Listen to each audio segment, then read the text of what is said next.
대한민국은 민주공화국이다. 주권은 국민에게 있고 모든 권력은 국민으로부터 나온다. 국민 대다수가 상식적으로 알고 있는 대한민국 헌법 제1조입니다. 대정부 질문 질의응답 과정에서 명색이 대한민국 국무총리인 분이 헌법 제1조 1항을 모르니 답을 하지 못했습니다.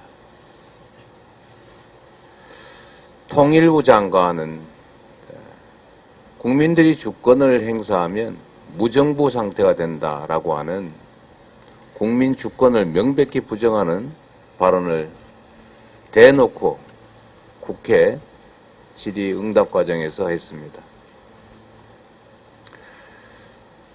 며칠간 대정부 질문 과정에서 총리와 장관 그리고 차관 등 정부 공직자들이 국회를 대하는 태도를 보면 국민과 싸우겠다라고 하는 대통령의 의지 또는 혹여 지시가 제대로 관철되는 것 같습니다.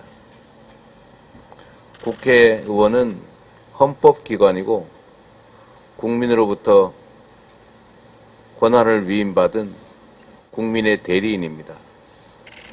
국민을 대신해서 질의하는 국회의원에게 도발하고 또는 억압적이고 빈정거리는 이런 강요들 있을 수 있겠습니까? 김기현 국민의힘 대표께서 언론 보도 하나를 두고 국가반역의 사형감이라고 했다는데 저는 이게 정말로 황당무계한 제대로 된 교육을 받은 사람인지 의심스러운 발언이긴 하지만 무언가 일맥상통하는 게 있다는 생각이 듭니다. 그건 바로 짐이 국가다라고 하는 전체주의적 사고와 맞닿아 있습니다. 윤석열 대통령이 이렇게 말했다고 합니다. 반국가 세력, 본인의 의사와 반대되는 국민들 또는 본인의 반대하는 또는 정부 여당에 반대하는 세력들을 반국가 세력이라고 반복적으로 말하고 있습니다. 본인에 반하는 세력이 반국가 세력이고 또 김기현 대표가 말하는 것처럼 지금의 여당 대통령 후보를 비판한 언론이 국가 반역이라면 결국은 국가는 무엇입니까? 저는 그 발언들 속에 대통령이 곧 국가다. 윤석열 후보가 곧 국가다. 이런 사고가 배어 있다고 생각합니다. 지금 정부 여당이 그리고 대통령실이 국민을 이 나라의 주권자가 아니라 지배 대상으로 통치의 대상으로 여기고 선거 때 표나 찍지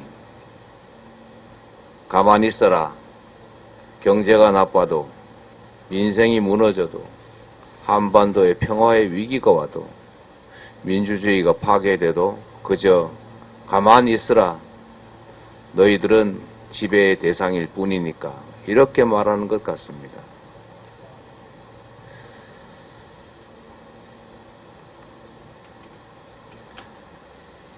한때 국민의 주권을 부인하고 국민을 지배의 대상으로 여기던 폭력적인 정치 집단이 있었습니다. 바로 군사 정권이었습니다.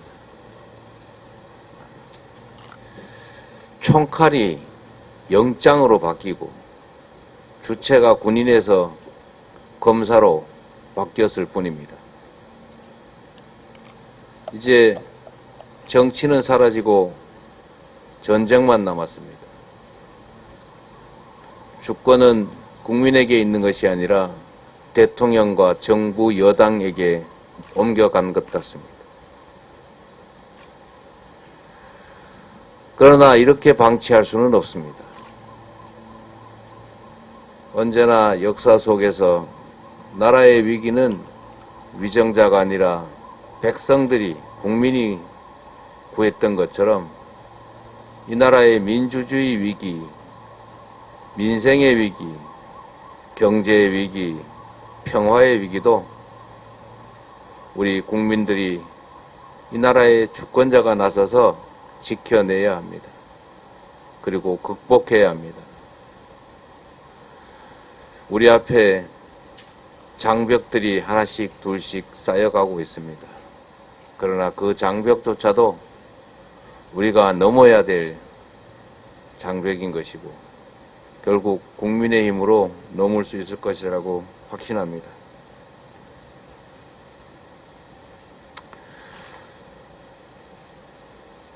양평 고속도로 종점을 바꾼 것과 관련한 우리 국토부 장관, 잼버리 사태에 관한 여가부 장관, 지금 해병 사망 사건을 은폐하는 국방부 장관, 국민을 무시하고 국회를 조롱하는 총리, 멀쩡한 장관과 총리가 찾기 쉽지 않습니다. 대통령은 민주주의 파괴, 민생 파괴, 그리고 한반도 평화 파괴 행위에 대해서 국민에게 사죄하고 지금까지 해온 국정 방향을 전면 전환해야 합니다. 그리고 총리를 포함한 내각이 총사퇴하고 이 사태에 책임을 지면서 새로운 방향을 모색해야 합니다.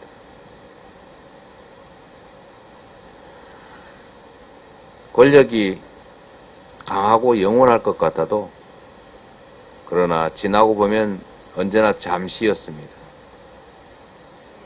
하늘을 찌르고 세상을 덮을 것 같은 권력자도 결국은 사라졌습니다.